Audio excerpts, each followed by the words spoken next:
Hello student, how are you? I hope all of you are fine and good. Now, today is 7th April 2020. Today we are going to discuss a new topic of class 11th physics, that is the measuring process. In this lecture, we will discuss about the measuring process and how it is important in physics and how we can measure a physical quantity.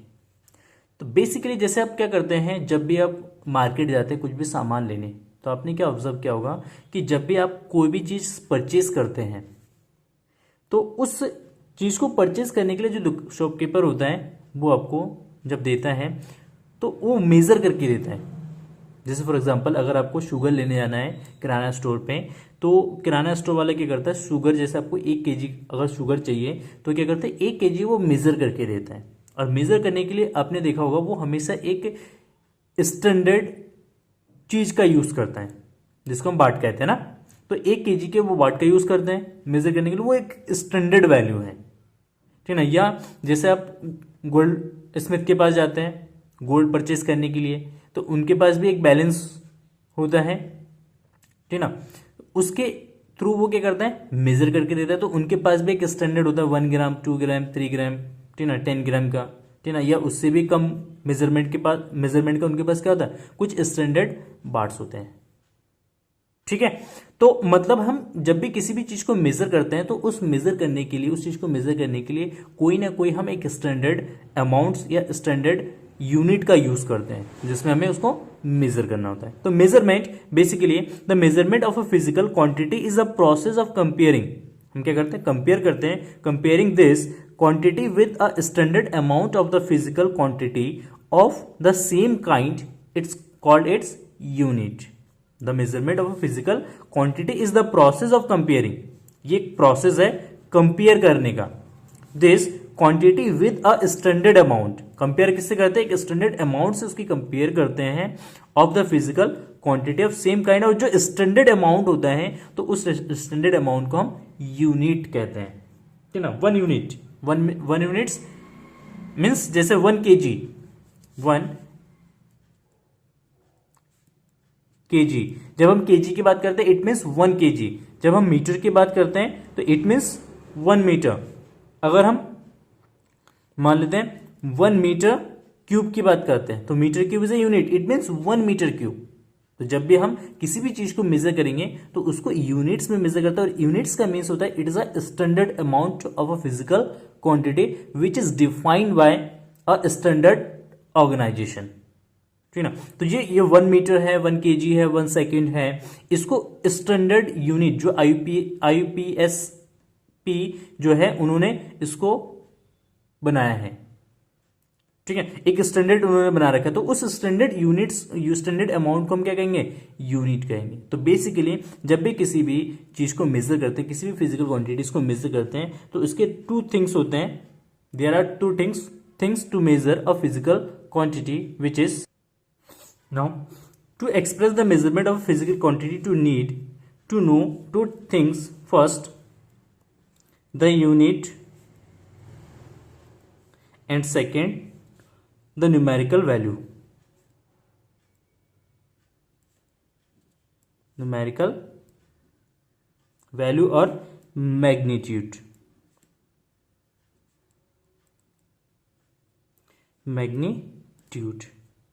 ठीक ना. Magnitude means ये represent करता है amount को, कितना amount में चाहिए, ठीक ना. 5 kg 10 kg 20 kg 100 kg, कितना अमाउंट चाहिए, ठीक है. तो इट मीन्स जब भी हम किसी भी फिजिकल क्वांटिटीज को मेजर करते हैं तो measure of physical quantity is equal to numerical value into size of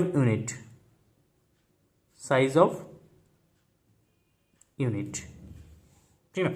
जब भी फिजिकल क्वांटिटी को मेजर करेंगे, ठीक है, तो उस कंडीशन में उसको एक्सप्रेस करेंगे numerical values and size of units पे रिप्रेजेंट करेंगे. न्यूमेरिकल वैल्यूज मतलब कितना, 10 20 50 100 कितना.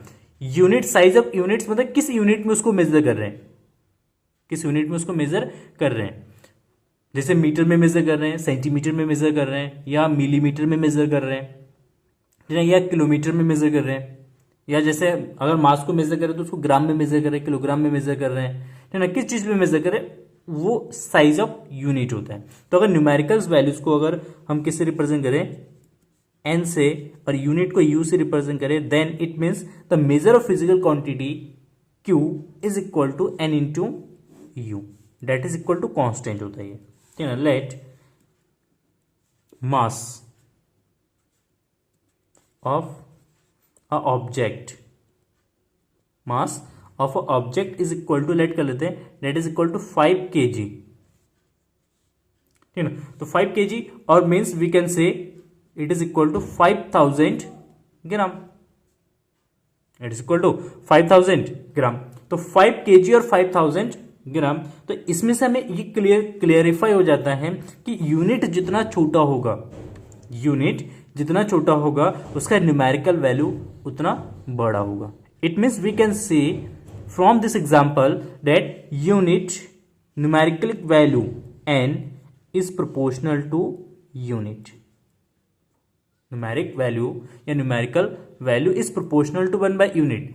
मतलब यूनिट छोटा होगा तो न्यूमेरिकल वैल्यू बड़ा होगा, अगर यूनिट बड़ा होगा तो उस कंडीशन में न्यूमेरिकल वैल्यू छोटा होगा। जैसे 5 kg है तो ग्राम के कंपैरिजन में जो हमारा केजी यूनिट है ये बड़ा यूनिट है, तो अगर बड़ा यूनिट है तो इट मीन्स न्यूमेरिकल वैल्यू क्या हो जाएगा, छोटा हो जाएगा।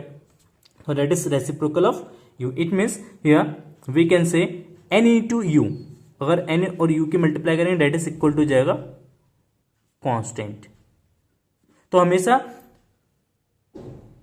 आपको ये याद रखना है कि यूनिट और न्यूमेरिकल वैल्यूज की अगर जब भी मल्टीप्लाई करते हैं तो इट मीन्स ये हमारा क्या होगा, कांस्टेंट होगा। जैसे 5 kg इज इक्वल टू 5000 ग्राम, ये इन दोनों का मल्टीप्लीकेशन आपस में क्या है, इक्वल है, दैट इज इक्वल। क्लियर है। Now if n1 and n2 are numerical value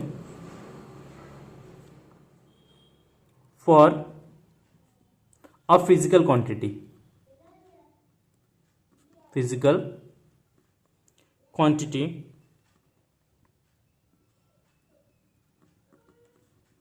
q corresponding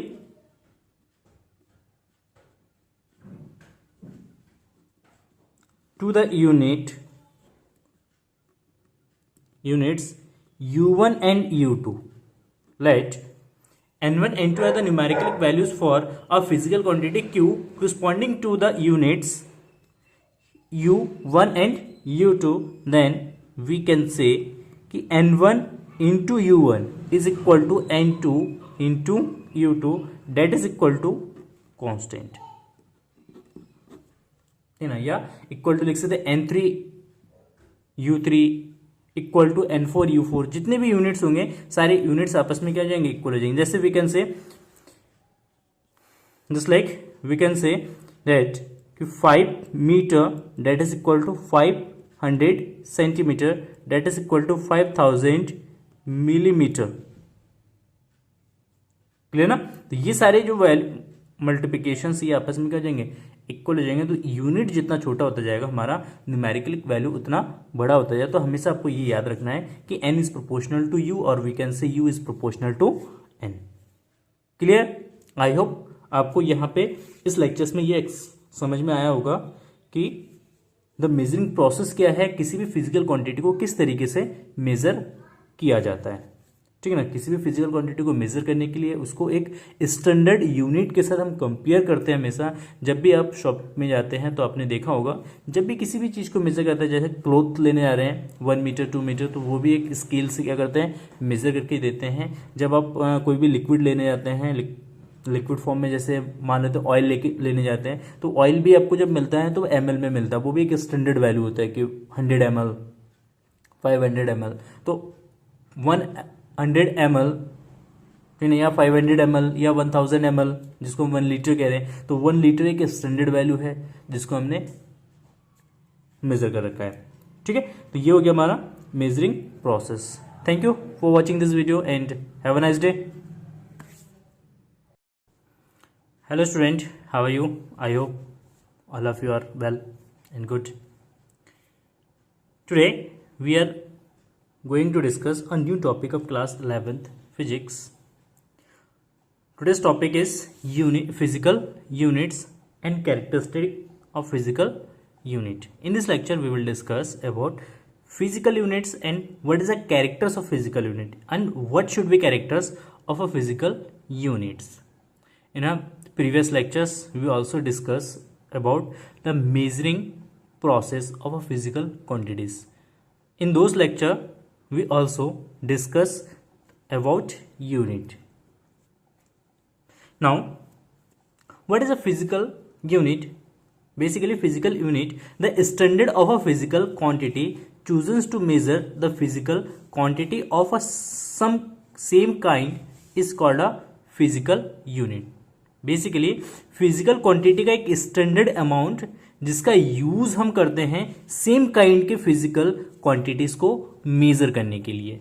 जैसे फॉर एग्जांपल्स अगर हम क्या करते हैं, जैसे मान लेते हैं ये जो पेन की जो लेंथ है हमने ये लेट कर लिया कि इस पेन की जो लेंथ है ये 10 सेंटीमीटर है, हमने लेट कर लिया. तो ये 10 सेंटीमीटर हमारा क्या होगा, एक स्टैंडर्ड वैल्यू होगा और इसे 10 सेंटीमीटर के बेस पे हम क्या करेंगे और जो लेंथ के जो क्वांटिटीज है उसको हम इसी 10 सेंटीमीटर के बेस पे हम क्या करेंगे, मेजर करेंगे. तो यहाँ पे इस पेन की जो लेंथ है ये एक स्टैंडर्ड वैल्यू हो गया. अगर इसको हम लेट कर लेते हैं तो लेट कर लेते हैं, अगर इस एक स्टैंडर्ड वैल्यू है तो इसी स्टैंडर्ड वैल्यू के रिस्पेक्ट में हम अदर लेंथ को मेजर करेंगे. तो ऐसे देखते हैं कि जब हम स्केल होता है हमारे पास लेंथ मेजर करने के लिए तो वहां पे एक सुटेबल लेंथ होता है, वो हमें लेट कर लिया होता है कि इतनी जो लेंथ है वो 1 सेंटीमीटर के इक्वल या 10 सेंटीमीटर के इक्वल या 1 मीटर के इक्वल है. तो वो एक स्टैंडर्ड वैल्यू है, ठीक है. The standard value physical quantity chosen to measure the physical quantity of the same kind. मतलब अगर स्केल है, स्केल से हम लेंथ को ही मेजर कर सकते हैं,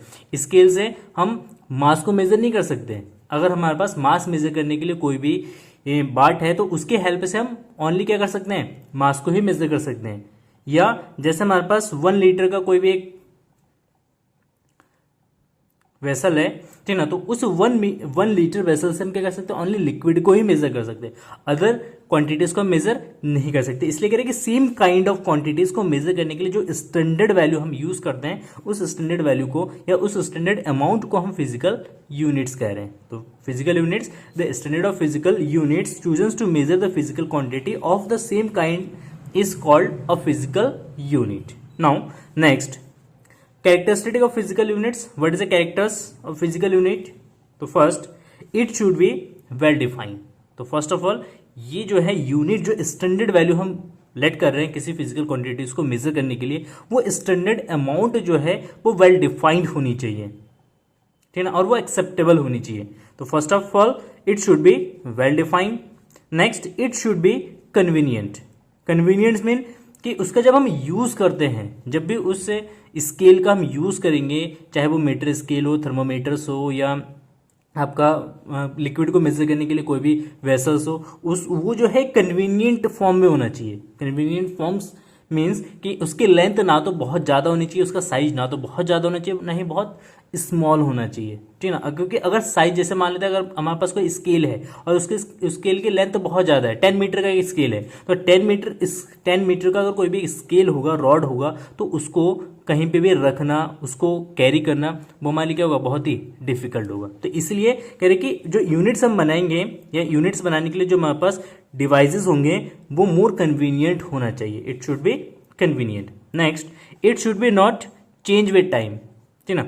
इसका जो वैल्यू है, जैसे हमने 1 मीटर लेंथ, जैसे मान लेते ये हमने पेन ले लिया, इसकी हमने लेंथ मान ली कि ये 10 सेंटीमीटर है, तो ये जो लेंथ है ये टाइम के रिस्पेक्ट में चेंज नहीं होना चाहिए. मतलब अभी भी अगर इसकी लेंथ जितनी है 10 सेंटीमीटर है, after 100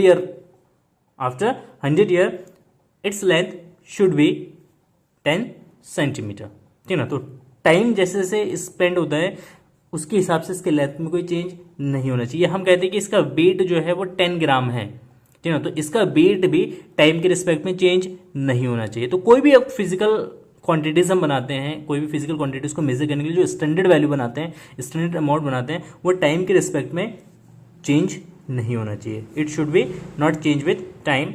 and fourth, it should be easy reproducible, it should be easy reproducible, मतलब उसको बनाना इजी होना चाहिए, क्योंकि जितना ज़्यादा रिप्रोडक्शन करेंगे उसका प्रोडक्शन जितना ज़्यादा होगा उतनी ज़्यादा अमाउंट में वो अवेलेबल होगा, ठीक है। तो ये प्रोड्यूसिबल्स होना चाहिए, इजीली प्रोड्यूसिबल्स होना चाहिए। Next, it should be internationally एक्सेप्टेबल्स।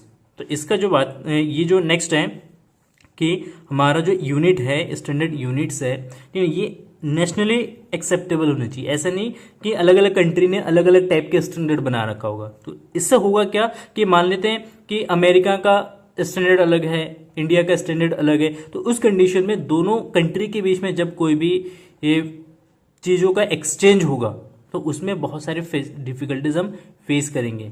दोनों कंट्री के बीच में जो ट्रेड एक्सचेंज होगा तो उसमें भी बहुत ज़्यादा हमें प्रॉब्लम फेस करने को मिलेगा। तो इसलिए it should be internationally acceptable, मतलब हर कंट्रीज़ के जो यूनिट्स है वो सेम होने चाहिए। मतलब अगर हम इंडिया में टाइम को अगर सेकंड में मेज़र करें तो अमेरिका में भी सेकंड में मेज़र होना चाहिए, ठीक है, ब्रिटेन में भी सेकंड में मेज़र होना चाहिए। मतलब जितने भी कंट्रीज़ हैं सारे कंट्रीज़ में टाइम सेकंड में ही मेज़र होना चाहिए, और वो 1 सेकेंड का जो टाइम पीरियड है वो सबके लिए इक्वल होना चाहिए। Is it clear? Now next, it should be easily accessible. ये हमारा इजीली एसेसेबल्स भी होना चाहिए, क्लियर ना?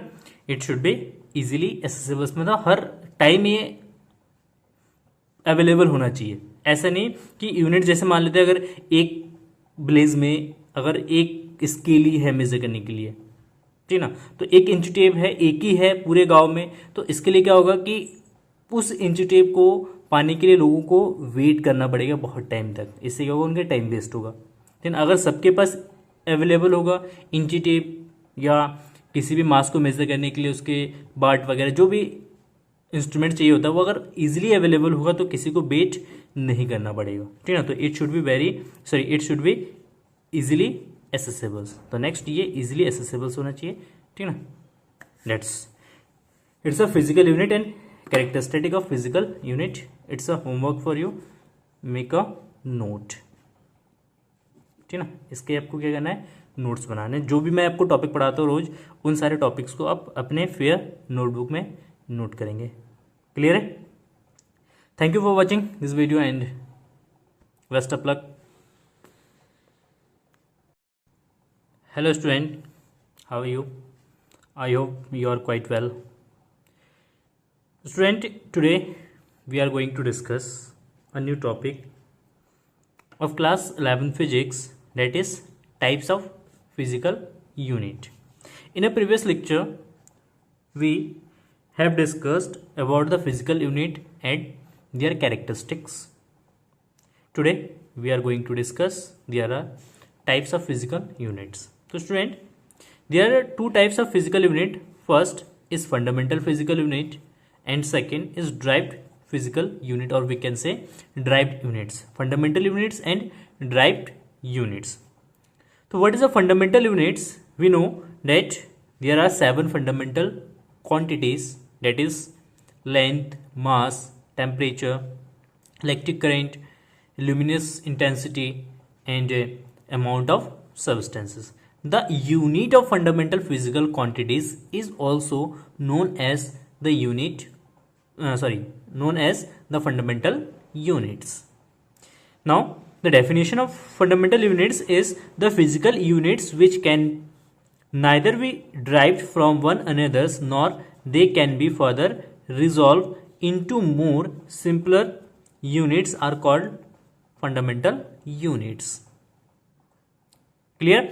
The physical unit which can be neither be derived from one another, मतलब ऐसी फिजिकल क्वांटिटी जिसको एक दूसरे से ड्राइव नहीं किया जा सकता है, nor they can be further resolve into more simpler units, ना ही उसको और ज्यादा सिंपलर यूनिट्स में रिजॉल्व किया जा सकता है। तो ऐसे फिजिकल यूनिट्स को फंडामेंटल फिजिकल यूनिट्स हम कहते हैं। It means fundamental units mean we can say it is a independent units, it's doesn't depends one another, it doesn't depend on another. So fundamental unit is a basically independent units, or we can say the units of a fundamental physical quantities is also known as a fundamental units. मतलब जो हमारे पास physical quantities है, 7 physical quantities है, उन 7 physical quantities के जो units हैं, fundamental quantities के जो यूनिट्स है उसको हम फंडामेंटल यूनिट्स कहते हैं। और ये जैसे हमारा फिजिकल क्वांटिटीज इंडिपेंडेंट होते हैं, जो फंडामेंटल फिजिकल क्वांटिटीज होते हैं वो इंडिपेंडेंट होते हैं, वैसे ही उसके जो यूनिट्स है ये भी इंडिपेंडेंट होते हैं। जैसे फॉर एग्जाम्पल लेंथ है, लेंथ का यूनिट क्या होता है? मीटर। मास का यूनिट क्या होता है? KG, kilogram. तो किलोग्राम एंड मीटर, इन दोनों में कोई भी रिलेशन नहीं है, ना ही मीटर केजी पे डिपेंडेंट है, ना ही केजी मीटर पे डिपेंडेंट है। तो इस तरीके से जो फिजिकल फंडामेंटल यूनिट्स जो है वो हमारा इंडिपेंडेंट यूनिट्स है। ठीक है, there are 7 fundamental units, that is first fundamental physical quantities and their units. तो first mass, unit of mass is KG. Length, length का यूनिट है मीटर, एम से रिप्रेजेंट करते हैं। टाइम, टाइम का यूनिट है सेकेंड, एस से represent करते हैं। टेम्परेचर, टेम्परेचर का यूनिट है kelvin. Electric current electric current को मेजर करते हैं एम्पियर में, ठीक है ना। ल्यूमिनस इंटेंसिटी, इसको मेजर करते हैं कैंडेला में। एंड क्वांटिटी ऑफ मैटर्स, इसको हम मेजर करते हैं मोल में। तो ये 7 फिजिकल फंडामेंटल क्वांटिटीज के 7 फंडामेंटल यूनिट्स हैं। There are 7 fundamental unit. First is KG, metre, second kelvin, ampere, candela and mole. Is it clear? I hope it is clear. और this units is a SI unit, international systems unit है ये, ठीक ना। Next lectures में हम discuss करेंगे कि कितने टाइप्स के हमारे पास सिस्टम्स है यूनिट्स के, ठीक ना। यूनिट्स ऑफ सिस्टम हम मतलब स्टडी करेंगे नेक्स्ट लेक्चर्स में, ठीक ना। नेक्स्ट सेकेंड टॉपिक है drive units. What is a drive unit? तो all the others physical units which can be express in term of fundamental units are called drive units. मतलब ऐसे physical quantities के unit जिसको हम fundamental units के terms में उसको हम एक्सप्रेस कर सकते हैं। जैसे for examples unit of speed, speed की अगर यूनिट की बात करें तो speed is equal to the distance upon time, ठीक ना। Then unit of speed is equal to unit of distance is metre and unit of time is equal to second, तो metre per second. तो speed of unit of speed is equal to metre per second. तो metre per second अगर इसको हम observe करते हैं तो यहां पे मीटर जो है ये फंडामेंटल यूनिट है और यहां पे सेकेंड ये टाइम का यूनिट है, ये भी हमारा क्या है? फंडामेंटल यूनिट है, ठीक ना। मीटर एंड तो ये दोनों फंडामेंटल यूनिट्स है और फंडामेंटल यूनिट्स को हम मिक्स करके हम क्या बना रहे हैं? Drive units. तो मतलब हमारे कहने का मतलब है कि ऐसी फिजिकल क्वांटिटीज के यूनिट्स जो फंडामेंटल यूनिट्स के टर्म्स में हम उसको एक्सप्रेस कर सकते हैं, तो ऐसे यूनिट्स को हम ड्राइव यूनिट्स कहते हैं, ठीक है ना। Derived unit. तो all the others physical unit which can be express in term of fundamental units are called the drive units. Another examples we know the force, formula force equal to mass into acceleration. तो unit of mass is equal to KG and unit of acceleration it is equal to meter per second square, that is equal to kg meter second square. Here kg is also fundamental units, meter is also fundamental unit and second it's also fundamental unit। और इसको हम क्या लिखते हैं? Newton, ठीक है ना। तो न्यूटन जो है एक ड्राइव यूनिट है और इस न्यूटन को हम एक्सप्रेस कर सकते हैं फंडामेंटल यूनिट्स के फॉर्म में। Is it clear? नो। तो ये हो गया हमारा types of unit. First is a fundamental unit, second drive unit. Fundamental units वो यूनिट्स है जो इंडिपेंडेंट होते हैं, वो एक दूसरे से डिपेंडेंट नहीं होते हैं, ठीक ना। और उसको कभी भी सिंपलर फॉर्म में नहीं लिख सकते। लेंथ का मीटर है तो मीटर ये सबसे सिंपलेस्ट फॉर्म है, इससे और ज़्यादा सिंपलेस्ट फॉर्म में हम इसको नहीं लिख सकते हैं, ठीक है ना। नेक्स्ट जो ड्राइव यूनिट्स होते हैं ये फंडामेंटल यूनिट्स के फॉर्म में एक्सप्रेस किया जाता है, या हम कह सकते हैं कि जो ड्राइव यूनिट्स है वो फंडामेंटल यूनिट्स से मिलके बने होते हैं या फंडामेंटल यूनिट्स पे वो डिपेंडेंट होते हैं, तो इसलिए इसको ड्राइव्ड यूनिट कहते हैं। तो आई होप क्लियर हो गया होगा आपको, ठीक ना। नाउ अगर कोई भी डाउट्स है तो आप पूछ सकते हैं मेरे से पर्सनली या ग्रुप्स में, ठीक ना। Thank you for watching this video and have a nice day, bye bye.